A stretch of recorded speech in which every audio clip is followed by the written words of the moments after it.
Bienvenue dans Bricasus. Aujourd'hui, on va réparer le Compex. Alors moi, c'est le Fit 1.0, mais je crois que c'est un peu tous les mêmes, les problèmes. Que quand on allume ici, on a, malgré le fait de le brancher et d'avoir une batterie neuve, on a un check qui tourne. Ça, c'est parce que vous l'avez pas utilisé pendant longtemps et vous avez laissé la batterie et du coup, ça a flingué le fusible à l'intérieur. On va regarder ça. Dans un premier temps, vous pouvez essayer de pousser un peu ces deux ergots là pour être sûr que le contact se fasse bien entre la batterie et le Compex. Voilà, il y a ces deux vis là à retirer. Une fois que vous avez enlevé les deux vis, vous l'écartez un petit peu comme ça, et dans la fente du côté, ici là, hop, vous faites un clac. Idem, on écarte un petit peu, vous faites un clac. Voilà. Et après ça s'ouvre, vous pouvez forcer un petit peu pour la fin. Et voilà. Tout simplement, vous enlevez. Il se met à tourner parce qu'il est content, on va le réparer.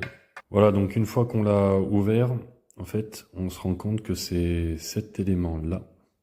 C'est le fusible, vous voyez, qui part du plus de la prise. Et c'est le fusible, en fait, qui alimente toute la carte mère.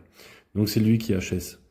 Alors je vais essayer d'en acheter un, mais déjà pour le tester, vous prenez un câble et vous venez vous appuyer entre cette cosse-là et ça. Voilà, vous voyez, il y a une cosse à droite et l'alimentation. Et là, vous faites le test et vous vous rendez compte que ça redémarre. Si ça redémarre, c'est bel et bien ce fusible. Alors, je vais essayer de le changer, de voir pour le trouver. Pour l'instant, je vais le shunter. Je vais souder une bille d'étain dessus. Voilà, comme vous pouvez le voir, j'ai remplacé le fusible avec une petite soudure à l'étain. Voilà, donc je l'ai remonté tout simplement. Et en restant appuyé, il redémarre. C'est la bonne nouvelle.